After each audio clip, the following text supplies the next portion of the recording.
ሰው ለምን ሌባ የሚሆን ይመስልሻል? ልምድ ማለት አስተዳደግ፣ ጓደኛ፣ የሰው ገንዘብ መፈለግ። ጓደኛ ማለት ሌባ ጓደኛ ማለት ነው። ሌባ ጓደኛ ሲኖረው ያስ ሌባው ጓደኛ ለምን ሌባ ሆነ? የሰው ገንዘብ ስትፈልጉ ለምን የሰው ገንዘብ ፈለገ?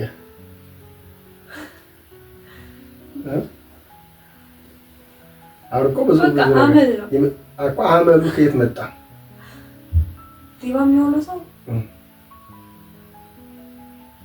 ወይ የተከለከለውን ነገር ለማግኘት ፈልጎ የሰውን ገንዘብ ፈልጎ። የሰው ገንዘብን ለምን ፈለገ ነው እኮ ነው ጥያቄ።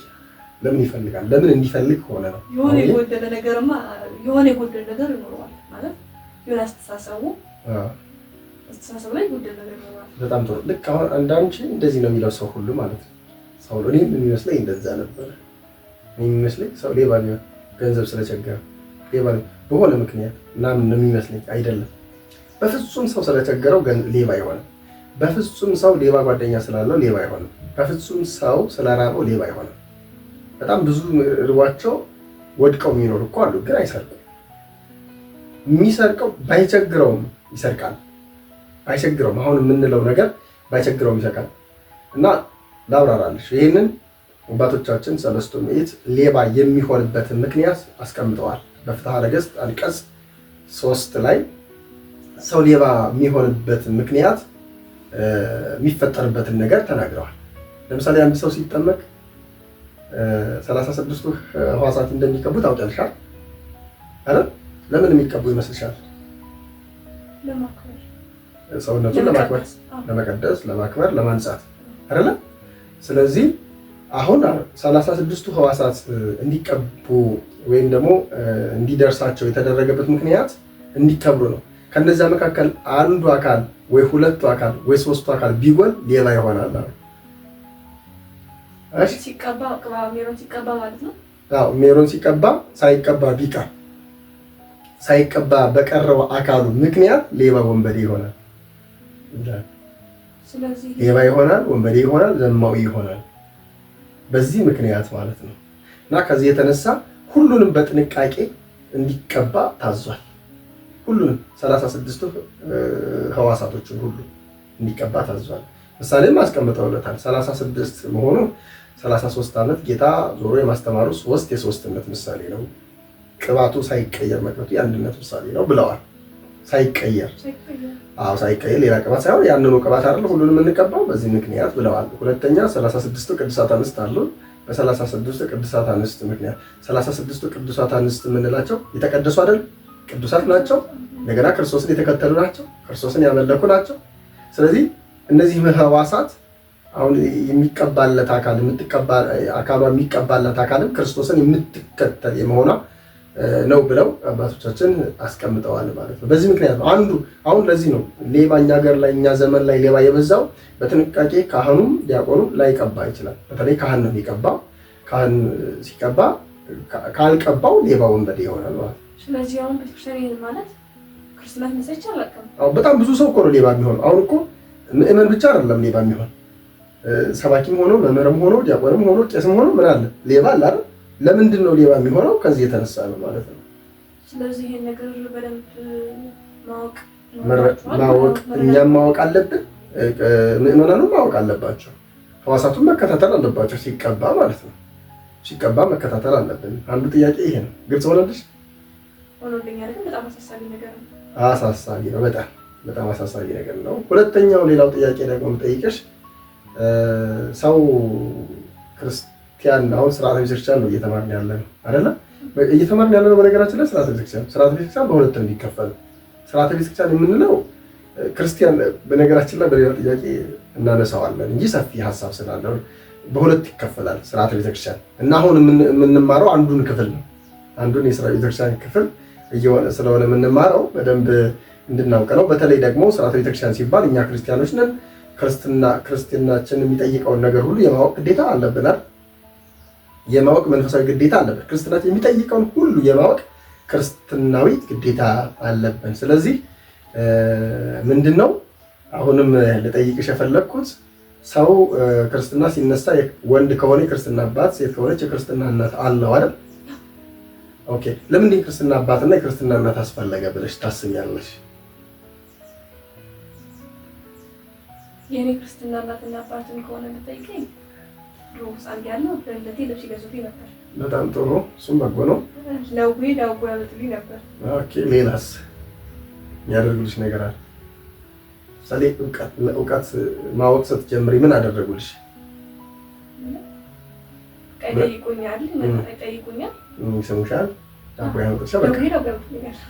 ኦኬ። ከዚህ ውጭ ሌላ ሀሳብ የለውም ብለሽ ነው የምታምኚው? ግን አንቺ እንደ ቤተክርስቲያን ልጅነት በተለይም ደግሞ እንደ ቤተክርስቲያን እንደ ሰንበት ትምህርት ቤት ተማሪ ክርስትና እናትና አባት ያስፈልግልን ምክንያት ያው ክርስትና እናት የሚለው ራሱ የክርስቲያናውን እንድታስተምረኝ ስለ ሃይማኖት እንድታሳውቀኝ ቃል እንደተቀበለች ይመስለኛል። ግን ያው ካለማወቅ ወይ ካለመረዳት። አዎ ጥሩ ነው። እሱ ነው የመጀመሪያው። አንድ ሰው ሲነሳ በ40 እና በ80 ቀኑ ሲነሳ ወንድ ከሆነ በ40 ቀኑ ነው፣ ሴት ከሆነችም ደግሞ በ80 ቀኗ ነው የምትነሳው። እና በ40 እና በ80 ቀናቸው ማወቅ ይችላሉ? እውቀት ያውቃሉ? አያውቁ። ስለዚህ ስለማያውቁ ወላጆች ያመኑትን እምነት እነሱ የገባቸውን እውነት ልጃችንም ሊያገኘው ይገባል። በተለይ መጽሐፍ ቅዱስ እንደሚለው ዘይተወልደ እማይ ወእመንፈስ ቅዱስ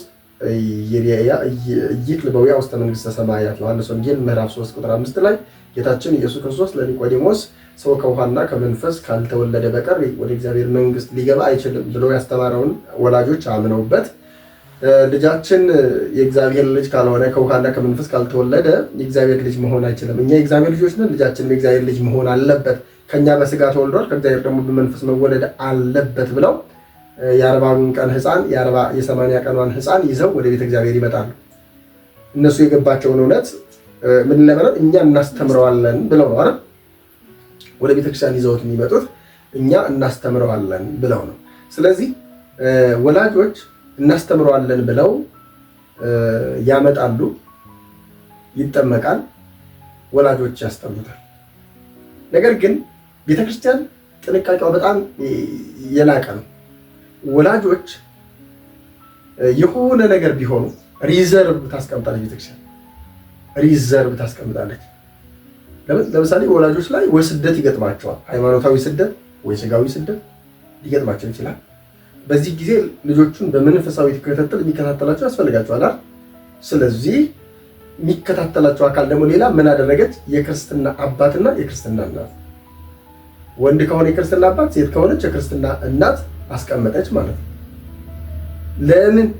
እነዚያ ወላጆች የሆነ ነገር ቢገጥማቸው ልጁ ክርስትናው ሳያቅ ቀርቶ ከእግዚአብሔር መንግስት ከእግዚአብሔር ያገኘውን ልጅነት አጥቶ ከእግዚአብሔር መንግስት እንዳይወጣ ሁለተኛ የክርስትና አባትና የክርስትና እናት አደረገች ማለት ነው። አይሽ? ስለዚህ አሁን ይሄም ብቻ ደግሞ አይበቃም። ይሄ ብቻ ደግሞ አይበቃም። አሁን ሁለት ባለድርሻ አካላት አሉ ማለት ነው። የመጀመሪያዎቹ ባለድርሻ አካላት ማን ናቸው? ወላጅ። ሁለተኛ ባለድርሻ አካላት ማን ናቸው?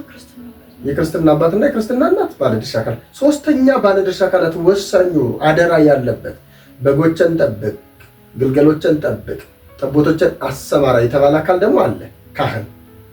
የወላጆች የንስሐ አባት ማለት ነው። ያንን ሕፃን ወላጆች እኛ የገባንን እውነት ለልጃችንም ይገባዋል፣ እኛ የእግዚአብሔር ልጆች ነን፣ ልጃችንም የእግዚአብሔር ልጅ ይሁን ብለው ሲያመጡ እሱም ማምኖበት ነው። ወላጆች ባያስተምሩ፣ የክርስትና እናትና የክርስትና አባት ባያስተምሩ እኔ አስተምራለሁ ብሎ ነው ይህንን ነገር የሚያደርገው። ስለዚህ ሶስተኛው ባለድርሻ አካል ትልቁን ያንበሳውን ድርሻ የሚወስደው ደግሞ የክርስትና የንስሐ አባት ነው ማለት ነው። አሁን ታዲያ ምናልባት እዚህ ላይ ብዙ ሰው ጥያቄ የሚሆንበት ለምንድን ነው ታዲያ እንደዚህ ከሆነ ለምን አያስተምሩንም የሚል ጥያቄ ሊኖር ይችላል አይደለ? በሁለት ምክንያት ነው። አንደኛ የመጀመሪያው ምክንያት ወላጆች ራሳቸው ስለ ክርስትናቸው አያውቁ። የክርስትና እናትና አባትም ስለ ክርስትናቸው አያውቁ። ያነሱትን የክርስትና ልጅም ለምን እንዳነሱት አያውቁ። ወላጆችን በ40 እና በ80 ቀን ሲያስጠምቁ ልጃቸው በ40 እና በ80 ቀን የተጠመቀው ያገኘው ልጅነት እንዳያጣ የሚያደርጉ ነገሮችን ለማስተማር ያላቸውን ድርሻ አያውቁም። ይሄ የመጀመሪያው ነው። ሁለተኛው ግን ቸልተኝነት ነው። ሁለተኛው ምክንያት ግን ቸልተኝነት ነው። ቸልተኝነት በተለይ የሚታየው ካህኑ ጋር ካህኑ አዋቂ ስለሚያውቅ ማለት ነው። ካህኑ ያውቃል አይደለ? ለዚህ እንደሆነ ያውቃል። ለዚህ ምክንያት እንደሆነ ሕፃኑ የሚጠመቀው ሕፃኑን የሚያስጠምቁ አካላት ባለድርሻ አካላቱም ሕፃኑን የሚቀበሉት በዚህ ምክንያት እንደሆነ በትክክል ያውቅ። ግን እያወቀ አለማድረጉ ግን የምንድን ነው? በቸልተኝ። በነገራችን ላይ የመጀመሪያውም ያልነው ባለማወቅ ነው ያልነው፣ የሁለተኛውም ያልነው በቸልተኝነት ነው ያልነው። ከተጠያቂነት ግን ያድናል። ስለዚህ አሁን ትውልዱ እየጠፋ ያለው ትውልድ በዝሙት እየጠፋ ያለው፣ በስርቆሽ እየጠፋ ያለው፣ በመገዳደል እየጠፋ ያለው፣ በእርስ በርስ ግድድል፣ በተለያየ ኃጢአት እየጠፋ ያለው ትውልድ ተጠያቂ ነው። ማን ነው ተጠያቂ የሚሆነው? አሁን የምንለው ሰው። ቤተክርስቲያን ምንም ያለቀች ቤተክርስቲያን ናት፣ እልቅ ያለላት ቤተክርስቲያን ናት። ስለዚህ በዚህ መልኩ ነው ያደረገችው ማለት ነውና ይሄ ነው ግልጽ ሆኖልሻል። አሁን ሁለተኛ ሌላ ጥያቄ ልጠይቅሽ። ለምሳሌ አሁን በዚህ ውስጥ ሳነሳ የክርስትና አባትና የክርስትና እናትን አንስቻለሁ አይደል? የክርስትና አባት የሚያነሳው ወንዱን ነው። የክርስትና እናት የምታነሳው ሴት ስትሆን ነው። ስለዚህ ለምን ይመስልሻል ይሄስ? አሁን ካልኩሽ ነገር ተነስተሽ መግለጽ ትችላለሽ። ትክክለኛ ነገሩ ይሁን አይሁን አላውቅም፣ ብቻ ግን ማለት እኔ የሚመስለኝን አሁን ማለት አሁን እያብራራሁልሽ ካለው ነገር ተነስተሽ ማግኘት ትችላለሽ። እኔ በተረዳሁት ልክ ሴትን ሴት ወንድን የሚያነሳው ያደጉ የሚሄዱበት ለአቅመ አዳም በሚደርሱበት ሰዓት ላይ በሌላ ነገር ሴጣን እንደፈተናቸው ለመከላከል ይመስለኛል። በጣም ጥሩ። አዎ እሱ ነው አንደኛው፣ ትክክለኛውም እሱ ነው። ግን ትንሽ ማብራሪያ ልጨምርበት ብዬ ነው እንጂ ትክክል ነሽ። የመጀመሪያው ወንድን የሚያነሳው ወንድ የወንድን ሙያ ሊያስተምር፣ ይህንንም የሰሩ ሰለስቱ ምዕት ናቸው። ሴትን የምታነሳት ሴት የሴትን ሙያ እንድታስተምራት ነው። ያስፈልገናል። ወንድ የወንድን ሙያ መማር አለበት፣ ሴትም የሴትን ሙያ መማር አለባት። ማወቅ መረዳት አለብን። በየድርሻችን ብንሰራ ዓለም እንደዚህ አትሆንም፣ አጠፋም ነበር አይደል? የመጀመሪያው ይሄ ነው። ሁለተኛው ነው ዋነኛው ነገር ግን ለማስተማር ነው ብለናል አይደል? ለማስተማር ነው ስንል ግን ወንድ ወንዱን እንዲያስተምር፣ ሴት ሴቷን እንዲያስተምር። ለምን ወንዱ ሴቷን አያስተምርም? ሴቷስ ለምን ወንዱን አታስተምርም ብንል ቀደም አንቺ እንዳልሽው ቤተክርስቲያን ከጥንቃቄ አንጻር እንደዚህ አይነቱን ነገር አባቶቻችን አጥብቆ ማጠር ነው የሚሉት። አርቆ ማጠር ይሉታል። አርቆ ማጠር ማለት ምክንያት ማሳጣት፣ ለሰይጣን ምክንያት ማሳጣት ነው። ለመረከበ ንስቲተ ሙባአ ውእቱን ያርኸው ይላል ዮሐንስ አፈወርቅ። ትንሽ ቀዳዳ ካገኘ ሰይጣን ያሰፋፋዋል ይላል። ስለዚህ ወንዱ ሴቷን ያነሳትን የክርስትና ልጁን ቢያስተምራት በዚያ ምክንያት በተለይ ለየብቻ የምናስተምርባቸው ጊዜዎች ይኖራሉ። አሁን በህብረት የምናስተምር ጊዜ ሁሉንም ማስተማር ይችላል። ወንድና ሴቶቹን አንድ ጋር ደባልቆ ማስተማር ይችላል። የንስሐ አባትም እንደዚያ ማድረግ ይችላል። የክርስትና አባትም ልጆቹን ወንዶቹን ሴቶቹንም ሰብስቦ ማስተማር ይችላል። ነገር ግን ብቻዋን የምትማርበት ጊዜ ይኖራል። ብቻውን የሚማርበት ጊዜ ይኖራል። ነገር ግን ብቻዋን ሲያስተምራት በስጋ የወለዳት ልጁ አይደለችምና በዚህ ምክንያት ጾር ተነስቶ እንዳይፈትናቸው፣ ሃይማኖታቸው እንዳይረክስ። ሃይማኖት ደግሞ ስነ ምግባር ከሌለው የሞተ ነው በራሱ። ሃይማኖት የሌለው ስነ ምግባር የሌለው ሃይማኖት በራሱ የሞተ አይደል የሚለው ያዕቆብ። ስለዚህ ከዚህ የተነሳ ይህንን ከዚህ ለመዳን በጥንቃቄ የተደረገ ነው። ሴቷም ወንዱን ብታስተምረው በስጋ የወለደችው ልጅ ስላይደለ በዚህ በሐፀ ዝሙት እንዳትነደፍና እንዳትወድቅ ለጥንቃቄ የተደረገ ነው። በጣም የምታስገርም ቤተክርስቲያን ናት። ቤተክርስቲያን አታስደንቅሽም? ቤተክርስቲያን በጣም ግርምት አይደለች? የሚመስላታል። አሁን እኔ በጣም የሚገርመኝ ነገር እንደዚህ አይደለም፣ እንደዚህ ተጠንቅቃ ልጆቿን ለማስተማር ወንጌልን አትሰብክም ይላል በጣም ብዙ ሰው። ቤተክርስቲያን ወንጌልን ለመስበክ የዘረጋችው መረብ ግን በጣም አስገራሚ ነው። ስለዚህ ከዚህ የተነሳ ነው የሚደረገው ማለት ነው።